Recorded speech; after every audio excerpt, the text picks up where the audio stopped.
میرا نام ہے محمد صغیر خان اور مجھے جنرل سیکرٹری کے عہدے کے لیے چنا گیا ہے۔ آج ہماری این جی او پیپلز انٹرنیشنل الائنس کی میٹنگ تھی اور اس میں ہم نے سندھ کے لیے عہدیداروں کا اعلان کیا۔ ہمارے جو چیئرمین ہیں سردار طاہر رفیق خان صاحب، انہوں نے ان کی مشاورت سے جو ہے نا ہم نے اناؤنس کیا اور میٹنگ بہت ماشاءاللہ اچھی رہی، اور اس کے اندر انشاءاللہ تعالی ہم انسانیت کی بھلائی کے لیے انشاءاللہ کام ہم سب مل کے کریں گے، اور ایک پوری ٹیم تشکیل دی ہے تو ٹیم ماشاءاللہ بہت کامیاب ہوئی ہے۔ اور ہم اپنے ممبران سے بھی یہ گزارش کرتے ہیں کہ وہ نیکسٹ بھی اجلاس میں آئیں اور زیادہ سے زیادہ اس ایسوسیشن کی ممبرشپ کریں تاکہ ہم عام انسانیت کی بھلائی کے لیے بہتر سے بہتر کام کر سکیں۔ السلام علیکم، میرا نام مہناز اختر ہے اور میں پی آئی اے میں صدر ہوں، اور پی آئی انٹرنیشنل الائنس مشن پہ ہم جو ہے ایک این جی او ہے اس پہ کام کر رہے ہیں،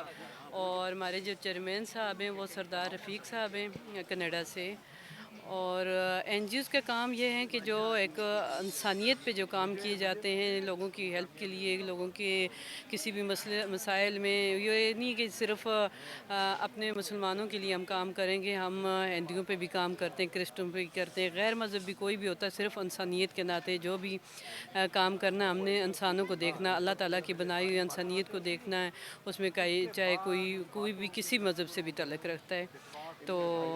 باقی یہ ہے کہ آج ہماری میٹنگ تھی اور اناؤنسمنٹ کیے، ہمارے کچھ عہدے ہم نے اپنے ممبروں کو دیے،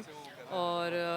الحمدللہ بہت اچھی میٹنگ رہی۔ نیکسٹ ٹائم انشاءاللہ اس کا جو ہے نوٹیفیکیشن جاری کیے جائیں گے، اور ہمارے چیئرمین صاحب نے بھی ویڈیو کال پہ بھی بات کی ہے اور اپنے جتنے بھی ممبر آئے ہوئے ہیں ان کو مطمئن کیا اور اچھا لگا، اور الحمدللہ آگے چل کے ہم اپنی این جی اوز کے لیے، اپنے لوگوں کے لیے، انسانوں کے لیے کام کرتے رہیں گے انشاءاللہ۔ بسم اللہ الرحمن الرحیم۔ میرا نام سردار ذوالفقار ہے، میرا تعلق سیاسی پارٹی سے اور پاکستان پیپلز پارٹی سے۔ میں خصوصی طور پہ آج جو ہے پی آئی اے پاکستان انٹرنیشنل جو الائنس ہے، ایک این جی اوز اور ٹرسٹ ہے، اس سلسلے میں آج میٹنگ بلائی تھی کراچی کی ہمارے صدر محترمہ مہناز اختر صاحبہ نے، وہاں ہم نے شرکت کی، اور ہمارے چیئرمین جو تھے سردار رفیق خان صاحب جو اوورسیز کینیڈا میں ہوتے ہیں، ان کے ویوز سنے، اپنے ویوز دیے، اور میں سمجھتا ہوں کہ یہ انسانیت کے لیے، انسان کے لیے ایک بہترین پلیٹ فارم ہے، اور اس میں ہم بڑھ چڑھ کے جو اپنی خدمات ہیں، جو اپنی پارٹیسپیشن ہے، جس حوالے سے بھی ہوگا انشاءاللہ ہم بڑھ چڑھ کے اپنا حصہ اس میں ملائیں گے، اور انسانیت کی خدمت جو ایک ہر مسلمان پہ میں سمجھتا ہوں کہ عین عبادت ہے، تو اس میں ہم بڑھ چڑھ کے انسانی خدمت کے لیے اپنا رول ادا کریں گے۔ بہت شکریہ جی۔